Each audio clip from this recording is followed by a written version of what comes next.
Eu queria que você abrisse a tua Bíblia aí em Gênesis capítulo 1, enquanto os meninos se ajeitam aqui. Glória a Deus. Se puder botar um retorninho um pouquinho mais aqui, só um pouquinho, só um cadinho só. Aleluia. Hoje vai ter ali não? Não? Acho que hoje não vai ter ali, né? Então vamos aqui. Glória a Deus. Ô Espírito Santo. Queria desde já dar um feliz dia das mulheres, para todas as mulheres abençoadas aí da casa. Postei no grupo lá, mas queria aqui expressar a vocês que se não fosse vocês, o que seria de nós? Se não fosse as mulheres, o que seria de nós? Amém? Eu falo que cada dia mais eu aprendo um pouquinho mais a me relacionar com Cristo através da vida da pastora Silene.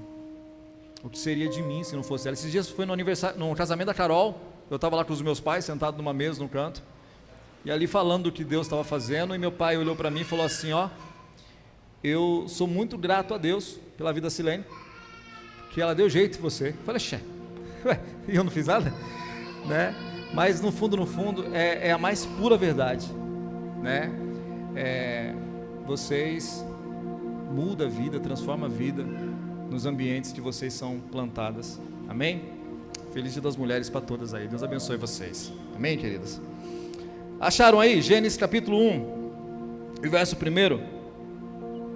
Eu acho que devia ser assim o nome dessa pregação, Origem, mas Origem vai ser a conferência que vamos ter dia 22, aleluia, glória a Deus. Creio que Deus vai falar muitas coisas dia 22 aí conosco. Queridos, Gênesis capítulo 1, Deus fala aqui através da vida de Moisés. Não sei se todos sabem, mas quem escreveu o livro de Gênesis foi Moisés, através de revelações. Moisés, ele escreveu os 5 primeiros livros da Bíblia, chamado de Pentateuco, mas escreveu também o livro de Jó. E Moisés, ele recebeu tudo isso a partir de uma revelação do próprio Deus falando com Moisés. Moisés, ele viu e ouviu o que Deus estava dizendo, e assim ele escreveu. Só que existe também outro Gênesis, eu não sei se vocês sabiam, mas existe um outro Gênesis no livro de João. Pastor, que heresia? Não é heresia não, é sério. João também, ele descreve essa realidade, ele também tem essa revelação. Então no livro de João, no Evangelho de João, 1 João, também ele descreve, nos coloca, nos posiciona nesse lugar de origem, no princípio. Então em Gênesis capítulo 1 diz assim, no princípio criou Deus céus e terra, a terra era sem forma e vazia, e havia trevas sobre a face do abismo, e o Espírito de Deus se movia sobre a face das águas. Agora abra comigo aí em João, Evangelho segundo João, capítulo 1. Espírito Santo, aleluia, glória a Deus. Evangelho segundo João, capítulo 1. Os dois tiveram revelações acerca da mesma coisa, porém de ponto de vista diferente. Moisés, ele teve uma revelação a partir da velha natureza, e é preciso entender isso. Moisés teve uma revelação do princípio a partir da velha natureza. Todo homem depois de Adão, ele estava morto espiritualmente falando. Então Deus não conseguia, não podia, não dava para Deus habitar no homem, porque o homem estava desconectado de Deus. Moisés, por mais extraordinário que foi as revelações que ele viu, por mais que foi extraordinárias as experiências que teve com Deus, Deus falava com Moisés como fala um amigo, face a face, não se compara com a glória daquilo que recebemos hoje do Senhor, amém? Então Moisés, ele teve as revelações, mas João também.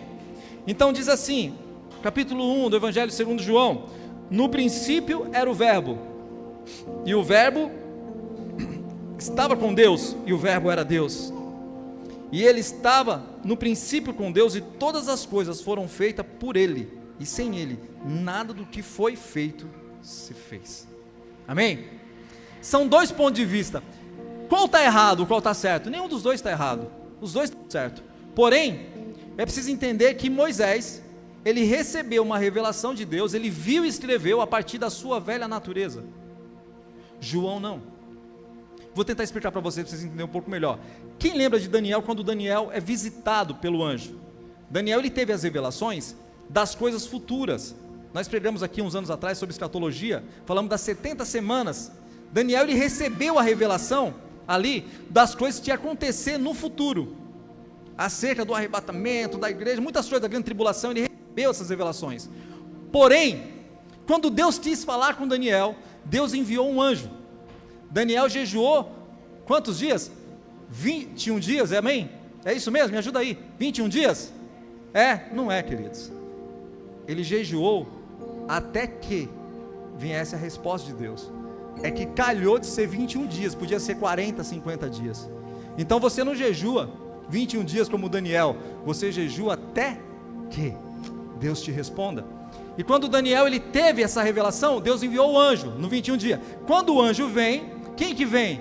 O anjo Gabriel. Quando Gabriel vem, os demônios, o príncipe da Pérsia, impede que o anjo chegue até Daniel. Deus envia quem? O arcanjo Miguel. E ele vem, rebenta com tudo e a bênção chega.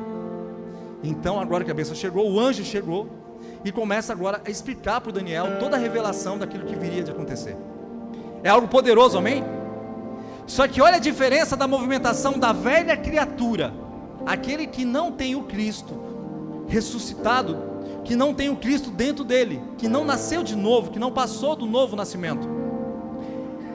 Daniel, ele não tinha Deus dentro dele, ele tinha Deus fora dele, e Deus falava com ele.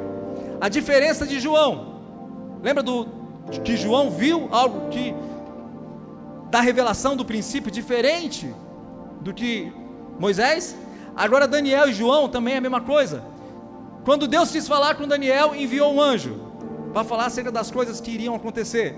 Mas quando Deus quis falar com João, acerca de Apocalipse, Deus falou o que para João? João, Apocalipse capítulo 4, sobe para cá. Eu não preciso mandar recado para você, João já tinha nascido de novo. Eu não preciso mandar recado para você. Sobe para cá e eu vou te mostrar as coisas que hão de acontecer. Então entenda, existe uma diferença entre a velha criação, o velho homem a partir de Adão, e o novo homem a partir de Cristo. Tudo muda.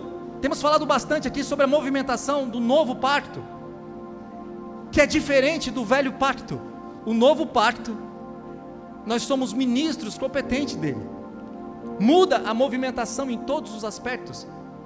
Então Moisés, se Moisés estivesse aqui hoje, para Moisés, o princípio ou a origem, para Moisés, o que significa, o que representa? Um lugar. Porque Moisés, ele fala daquilo que ele viu, a partir da sua natureza. João, ele fala daquilo que ele ouviu, daquilo que ele viu, a partir da nova natureza. Então, se Moisés estivesse aqui hoje, pregando a palavra para vocês, Moisés ia falar para vocês assim, volte para a origem. E qual que é a origem? Volte para o princípio. Qual que é o princípio para Moisés? O Éden. Um lugar. Se João estivesse aqui hoje, João pregando para vocês, João falaria para vocês o seguinte: volte para a origem, que é Cristo. Porque para Moisés, o princípio era um lugar. Para João, o princípio era uma pessoa. O princípio era o verbo, e o verbo estava com Deus, e o verbo era Deus. Amém? Glória a Deus. Então, João, ele tem essa revelação na ilha de Patmos. E na ilha de Patmos, João foi preso. Eu quero contextualizar aqui para vocês entenderem um pouquinho melhor. João foi preso em Patmos. Aí diz um monte de coisa acerca dessa prisão, que ele foi jogado num caldeirão, e não, a tradição diz um monte de coisa, não morreu. Aí levaram para a ilha de Patmos, sob o domínio do imperador Domiciano. E ele fica lá durante muitos anos, é impedido de viver e de explorar a influência que ele tinha recebido do Senhor. Mas lá na ilha de Patmos, Deus dá as revelações para João, que é absurdo. Ele é levado ao céu em espírito, e ele vê as coisas que iam acontecer. Só que o imperador Domiciano morre, e quando ele morre, João é retirado de lá e liberto pelo novo imperador que assume, e ele volta para a Judéia. E quando ele volta para a Judéia, encontra os discípulos, seus irmãos, os discípulos, orando, e ali há necessidade agora, juntamente com os discípulos, de escrever um quarto evangelho, e ele escreve o evangelho de João, e depois escreve 1 João, 2 João, e finaliza. Amém? E ele morre ali. vive cerca de 104 anos, 102 anos, depois ele morre de morte natural, diferente dos outros que foi mártir. Glória a Deus, amém? Então Moisés, ele vê as coisas espirituais de Deus a partir da terra.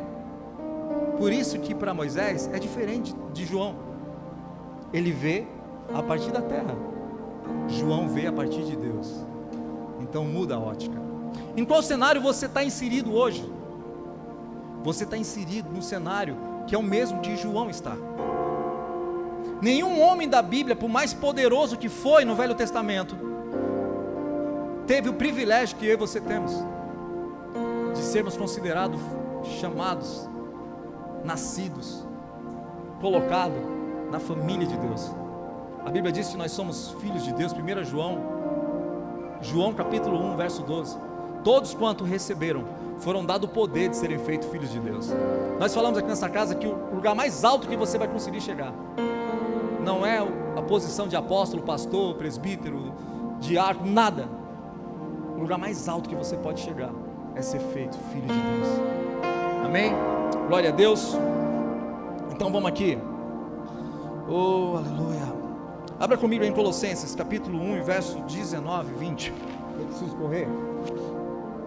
Glória a Deus. Aleluia. Colossenses capítulo 1, verso 19. Diz assim: porque foi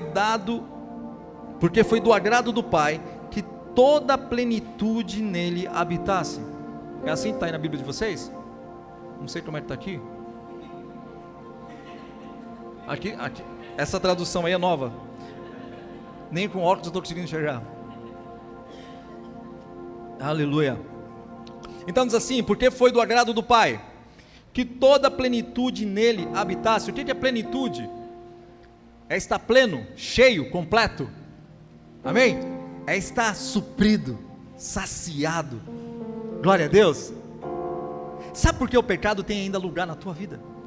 Porque são áreas da tua vida que ainda está vazio.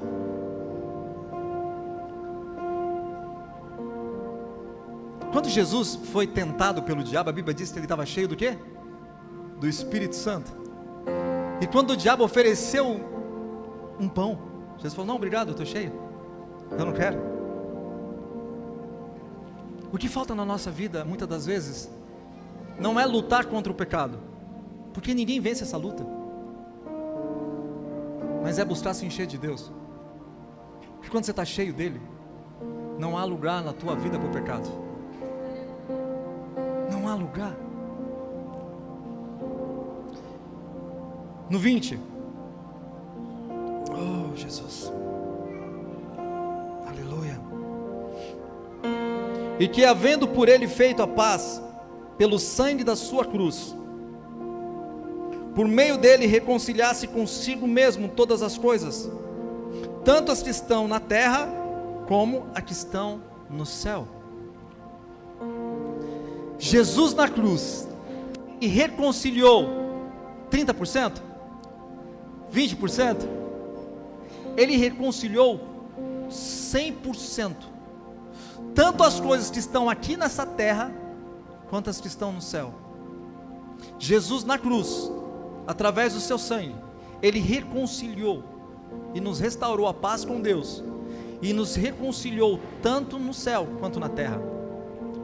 O céu não é um lugar para onde você vai. A religião nos ensinou isso. O céu é um lugar que nós já estamos, e depois nós vamos. Confuso? Porque só vai para o céu quem já está lá. Não vai para o céu quem não está. A Bíblia diz em Efésios capítulo 2, verso 6, que nós estamos assentados com Ele nas regiões celestiais, em Cristo Jesus. No Espírito já estamos lá. Por isso que voltaremos para lá. Vocês conseguem entender isso? Nós já estamos lá. Mas pastor, por que Ele já nos levou de vez? Como que eu posso estar lá e estar aqui? Porque, queridos, se Ele tivesse te levado todo para lá, Ele não estaria aqui com você. Ele não poderia estar aqui. Ele só está aqui porque você está. Então, se Ele tivesse te levado todo para lá, Ele não poderia estar aqui. Amém? Porque a ideia dele é que aonde Ele estiver, aonde você estiver, Ele esteja. E aonde Ele está, estejamos também. Essa é a ideia de Deus. Aonde você está, Ele está. E aonde Ele está, nós estamos. Sempre foi essa a ideia de Deus. Deus não criou o homem para viver separado dele. Deus criou o homem para viver nele. Efésios diz assim, que Deus nos elegeu nele, antes da fundação do mundo. Então sempre foi esse o plano original de Deus, fazer com que eu e você vivamos nele. Amém? Oh, Espírito Santo. Eu notei algumas coisas aqui para mim não me esquecer. Eu estava ali, já tinha notado algumas coisas em casa, o Espírito Santo foi me dando algumas coisas novas. Oh, Jesus. Efésios capítulo 2, verso 6, diz assim: nós estamos assentados com Ele nas regiões celestiais. O livro de Efésios, as cartas dos Efésios, você quase não vai ver a palavra com Ele. É sempre em Cristo, não é com Cristo, é sempre em Cristo. Ele nos colocou assentado com Ele nas regiões celestiais. O que diz estar assentado? Assentado tem duas situações: descanso e governo.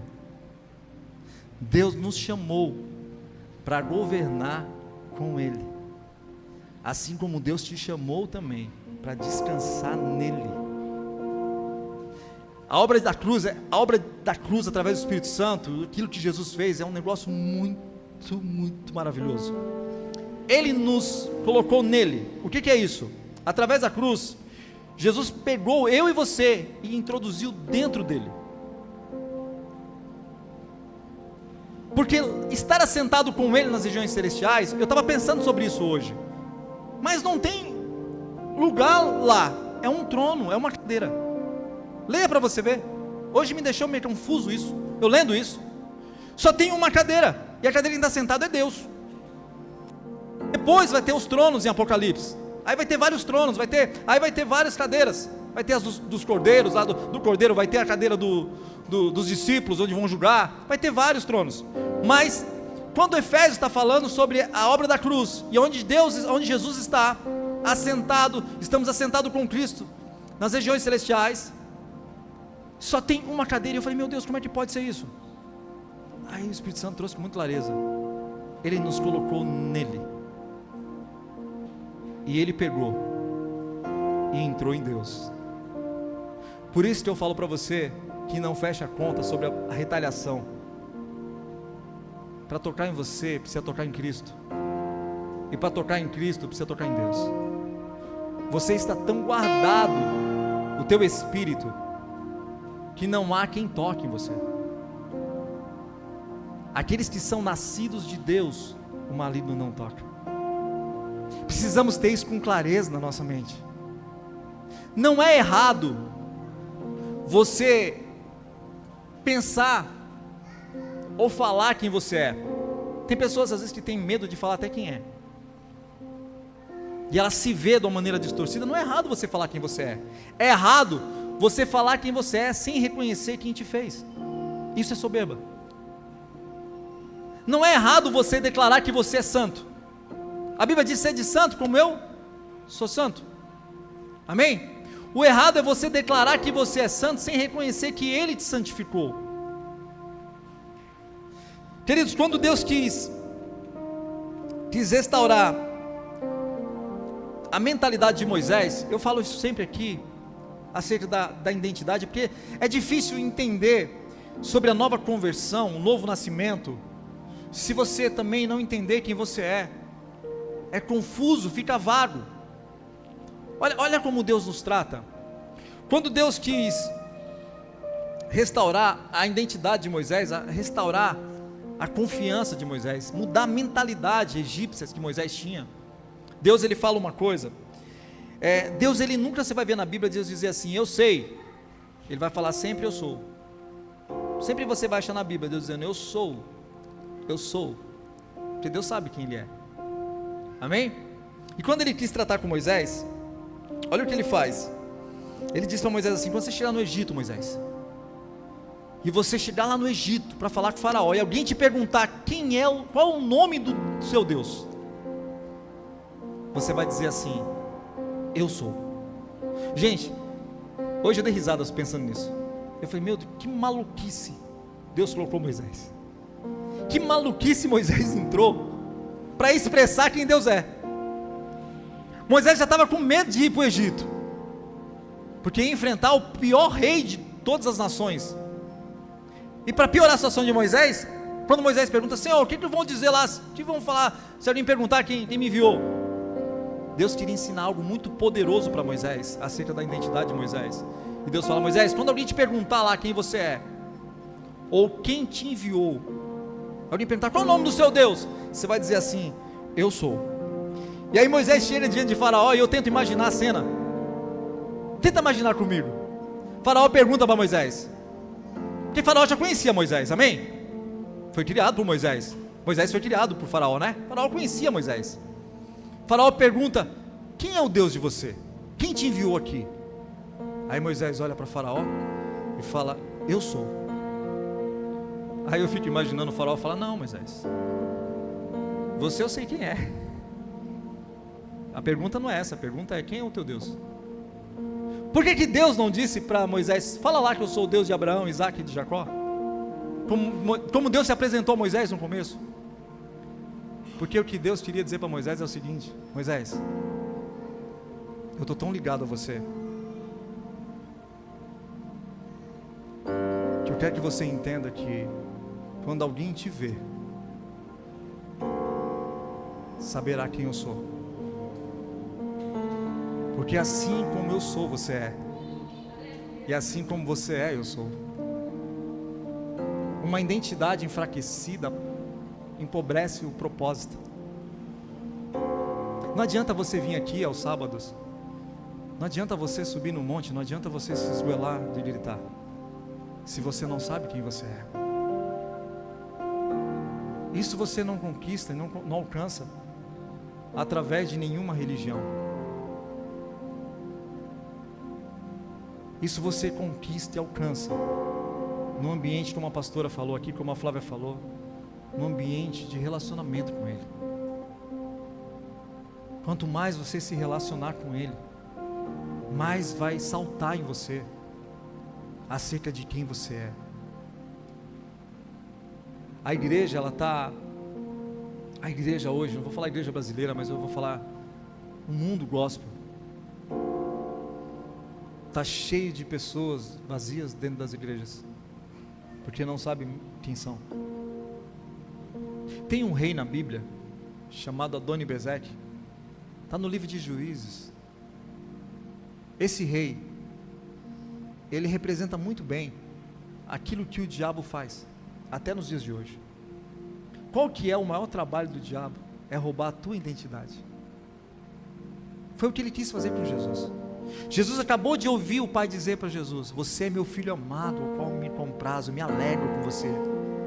Jesus ouviu essa revelação no Rio Jordão, quando ele estava se batizando. O céu se rasgou, uma voz declarou publicamente. Jesus recebeu essa afirmação do Pai. E aí qual que é o próximo passo? O Espírito leva Jesus para ser tentado pelo diabo. E qual que é a primeira fala do diabo? Se tu és mesmo filho de Deus. É nessas áreas que ele vai te atacar. Pastor, o diabo está querendo me levar para o inferno, está querendo me matar, querendo me tirar da igreja. Não está querendo nada disso. Ele está querendo mudar um pensamento teu. Ele está trabalhando para isso, para mudar um pensamento teu. É um pensamento teu que te arranca desse ambiente aqui, ó. É um pensamento teu distorcido que te tira do casamento. É um pensamento teu que faz você sair de um lugar de família e parar lá no meio da rua, sem destino na vida. O trabalho dele é distorcer um pensamento acerca de quem você é. E talvez não damos valor para isso, Queremos ouvir uma pregação onde Deus vai falar acerca da minha vida financeira, o culto da vitória. Queremos ouvir de Deus um profeta dizer o passo a passo, como eu tenho que fazer para arrumar uma boa esposa. Você sabia que até a profecia no Velho Testamento é diferente da Nova? No Velho Testamento, olha as movimentações, como é que funciona. No Velho Testamento, a profecia liderava o homem. Ela conduzia o homem no Velho Testamento. Ela liderava o homem. A profecia no Velho Testamento, ela era exercida sobre as pessoas, para liderar as pessoas. No Novo Testamento, no Novo Pacto, na nova realidade do Espírito, a profecia mudou. Ela é exercida não para liderar o homem, mas para testificar aquilo que Deus já falou com o homem. Então não fique aí correndo de igreja em igreja procurando ouvir um profeta. Procure ouvir o que Deus está falando dentro do teu coração. E aí quando você receber uma palavra de Deus por algum profeta, isso vai testificar com aquilo que Deus já tem falado dentro de você. Amém? Tudo muda. Toda movimentação muda. Toda movimentação muda. Oh Jesus. São duas realidades. Eu quero correr aqui. Conversão e novo nascimento. Esse é o tema da mensagem de hoje. São duas realidades. E talvez você nunca ouviu isso, e você vai achar talvez seja besteira ou heresia, sei lá o que você vai pensar. Mas também não me preocupo com isso. Conversão e realidades e novo nascimento são duas coisas distintas. A pessoa pode ser convertida e pode não ter nascido de novo. A pessoa pode ter nascido de novo e não ter sido convertida. Pastor, como isso? Vê o exemplo dos discípulos. Os discípulos se converteram a Jesus, largaram as coisas e começaram a seguir o mestre. Lembra dessa passagem? Cada um dos 12 se converteram a Cristo, a Jesus, e começaram a seguir, mas não tinham nascido de novo. Pedagogicamente, o Novo Testamento começa em Mateus, mas espiritualmente começa a partir da cruz, quando morremos a morte dele. Ali começa espiritualmente o Novo Testamento. Então os discípulos tinham se convertido a Jesus, mas não tinham nascido de novo. Por isso que você vai ver tanto bagunça. A clareza da nova conversão, do novo nascimento e a conversão, é uma vida desenfreada no pecado. A pessoa que é convertida, mas que não passou pelo novo nascimento, ela deixou as coisas do mundo e veio para a igreja, mas ela não consegue, o pecado na vida dela é uma loucura. Ela não consegue viver uma vida de santidade com o Senhor. Ela está sempre lutando, fazendo tudo que ela pode para sair do pecado, para largar o pecado. É uma luta desgramada, e ela se cansa com isso. Eu não estou dizendo que quem nasceu de novo não vai pecar também. Amém? Pedro diz que aquele que não tem, João diz aquele que não tem pecado, né, é mentiroso. Só que no Novo Testamento o pecado é algo como uma coisa que você come estragada. Sabe uma comida que você come que está estragada? Quem já comeu comida estragada aqui? Sem perceber. O pecado é assim, é gostoso. Aí você come, vai lá, sacia, enche a barriga, aquilo. Depois de uns dias começa a doer, inflamar, infeccionar. Assim é o pecado. O pecado não é ruim. Se fosse ruim, ninguém pecava. O pecado é como uma comida estragada. O que você faz para sair do pecado? Muda a comida. Muda a comida. Sabe o jejum? O jejum não é abstinência de comida. O jejum é trocar a alimentação. É trocar a comida pela outra. Eu deixo de comer da comida da terra, está me fazendo mal, para comer da comida do céu. Foi o que Jesus fez. Ele jejuou 40 dias. Mas quando o diabo veio oferecer algo para ele, ele falou: não, estou cheio. Eu estou cheio. Sabe, queridos, a conversão, a palavra conversão, deixa eu achar aqui se eu consigo achar aqui onde eu anotei. Oh, Espírito Santo. Aleluia, Jesus. Ela vem da palavra grega epistrepos, quase é falar em língua estranha, né? Que significa pegar o retorno, retornar, voltar. Isso é conversão. Amém? Novo nascimento é algo inédito, algo novo, nova criação. Não tem nada a ver com o velho. É algo totalmente novo, nunca experimentado. Você nasceu no Espírito. Eu falei semana passada que você nasceu no Espírito. E no Espírito está tudo pronto. Só que agora a sua alma, a sua mente precisa nascer, precisa se converter. A conversão ela é feita em 3 etapas: no Espírito, na mente, que chamamos também de alma, e no corpo. Que é isso, pastor? Que loucura, mas é. Ela é feita em 3 etapas. A conversão, ela é feita no Espírito. No Espírito ela é imediata. Tum, você já está salvo. Na mente é processual. Você vai levar toda uma vida até que você chegue à estatura do varão perfeito. Então você no Espírito está salvo. A tua mente está caminhando para esse lugar de salvação onde está o teu Espírito. E o teu corpo será salvo no último dia, na ressurreição dos mortos. Então, a alma, que é o ambiente, a mente, essa daí que dá o problema. Porque no Espírito você já é abençoado, querido. No Espírito você já recebeu todas as bênçãos espirituais de Deus. No novo nascimento você recebeu tudo isso. Então no Espírito não há esforços, porque é Ele que fez, não foi você. Você não fez nada. Salvação é pela graça, mediante a fé. Ele morreu pelo mundo inteiro, amém? Cristo morreu por você somente? Não, por toda a humanidade. Mas por que toda a humanidade não está salva?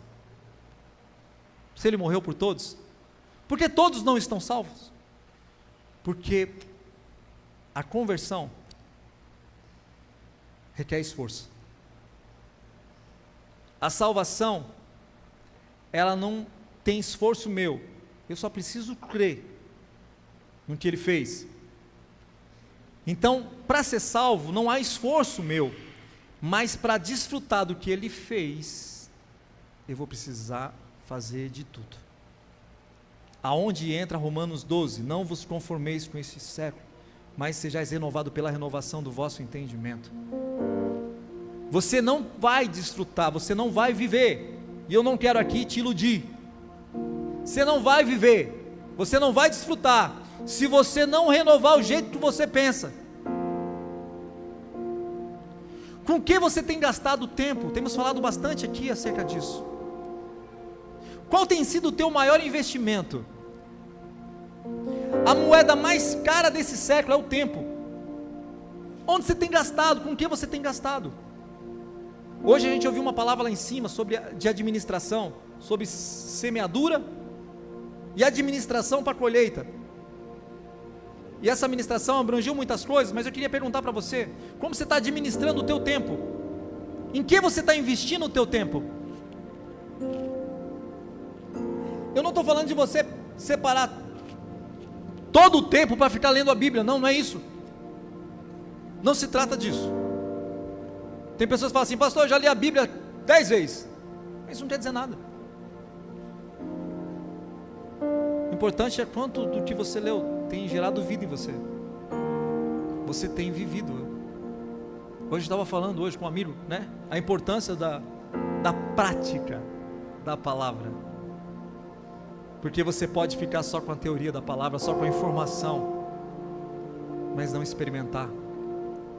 Deus requer que eu e você experimentamos dele. Provai e vede que Deus é bom. Provai e vede que Deus é bom. Vai haver o último avivamento da história. Eu tenho sentido no meu espírito isso, que não vai demorar muito isso. E esse avivamento não vai ser como foi alguns avivamentos aí atrás, que começou e daqui a pouco acabou. Foi forte, foi bonito. Teve aí o Tessenge. Pessoal, todo mundo achou que era o avivamento que Deus estava trazendo para o Brasil. Todo mundo se empolgou, né? Nossa, agora é agora. Aí veio a pandemia, acabou com tudo. Fechou a agenda do avivamento, acabou. Eu acredito que esse último avivamento está muito baseado naquilo que Malaquias fala, no último versículo do Velho Testamento. Antes que venha o grande e terrível dia do Senhor, eu enviarei o espírito de Elias, que converterá o coração dos pais aos filhos e dos filhos aos pais. Eu acredito no avivamento, aonde não vai comportar nos templos, não vai caber dentro dessas estruturas. E esse avivamento vai começar nas casas, e vai acontecer nas casas, como foi em Atos, aonde se reunia no templo e nas casas, e aquilo tomou conta de todo mundo. Deus vai fazer isso novamente, através da minha vida e da sua. Porém, se não renovarmos a nossa mentalidade, o avivamento vai acontecer. Não depende de mim e de você, mas podemos participar daquilo que Deus está fazendo, podemos contribuir com aquilo que Deus está fazendo. É muito lindo quando lemos as Escrituras e tem histórias maravilhosas nas Escrituras. Se a gente for pregar aqui sobre algumas histórias do Velho Testamento e o que aconteceu no Novo, é encantador, mas é poderoso quando descobrimos o que Deus está fazendo na nossa geração. E mais poderoso ainda é quando nos sentimos participantes daquilo que Deus está fazendo. Você sabe o que Deus está fazendo? Ou você só está preocupado com aquilo que você está fazendo? Você sabe o que Deus está fazendo na tua cidade? O que Deus está fazendo na tua casa? Deus está fazendo algo, sabia disso? Na tua família. Às vezes estamos tão desapercebidos que nem na nossa casa percebemos o que Deus está fazendo, quanto mais o que Ele está fazendo na cidade. E aí eu te pergunto, como podemos participar e cooperar com aquilo que Ele está fazendo? É o tempo de voltarmos às práticas espirituais. Eu não estou falando práticas religiosas, não. Há uma diferença entre prática religiosa e prática espiritual, mas é importante voltarmos à oração, à leitura da palavra, orar em línguas. Ah, pastor, não concordo, então não ore, ore de outro jeito. Mas é importante voltarmos às práticas espirituais. O Senhor quer se manifestar através de você. Jesus no novo pacto, ele diz assim, ó. No velho pacto ele disse assim, quando ele sai do batismo ali de João, o Espírito vem sobre ele e pousa sobre Jesus. Jesus corre para a sinagoga, abre o Torá, pega a profecia ali, abre a Bíblia, pega a profecia de Isaías 45 e diz assim: o Espírito de Deus está sobre mim e Ele me ungiu para pregar as boas novas. Você sabe o que é o Espírito de Deus sobre você? É diferente do Espírito de Deus em você. Assim como é diferente a conversão e o novo nascimento, a movimentação do Espírito também. Os discípulos estavam com o Espírito de Deus depois da cruz, neles, depois da cruz. Mas Jesus falou para eles assim: permanecer na cidade, até que do alto seja revestido de poder. O Espírito de Deus em mim forma o meu caráter, forja o meu caráter. O Espírito de Deus sobre mim manifesta Cristo através das pessoas. Então o Espírito de Deus em mim fala do novo nascimento, é para o meu bem, é para o meu aperfeiçoamento. Mas o Espírito de Deus sobre mim é para o bem das pessoas que eu vou encontrar pelo caminho. Talvez em que estágio você está? O Espírito em ou o Espírito sobre? Se você estiver no Espírito em você, amém, glória a Deus, você é filho de Deus. Só que isso é só o começo. Você vai precisar do Espírito sobre você. Porque o Espírito sobre você, Deus vai usar a tua vida para curar pessoas da vista cega. O Espírito de Deus está sobre mim para pregar a palavra a cativos, da vista cega, libertar. Precisamos ter um entendimento claro acerca dessas coisas, porque senão achamos que tudo se baseia na nossa salvação. Aí eu fui salvo para ir para o céu, e às vezes nem salvo fomos, às vezes ainda nem nascemos de novo.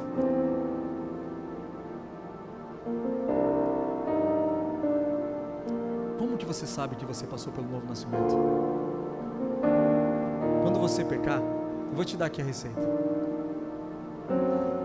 Veja como você se sente. Se quando você pecar você se sentir bem, você está lascado. Você não nasceu de novo. Mas quando você pecar, você se sentir mal. Lembra que o pecado é uma comida o quê? Estragada. Então você está bem. Bem-vindo ao novo nascimento. Porque antes você pecava e estava tudo legal, mas agora eu pequei, me sinto mal, fico triste, me dói, me incomoda. Pastor, é o Espírito Santo me acusando. O Espírito Santo não te acusa, quem te acusa é o diabo. O Espírito Santo só está te lembrando que você comeu algo estragado. Aí ele fala para você: filho, não come isso não.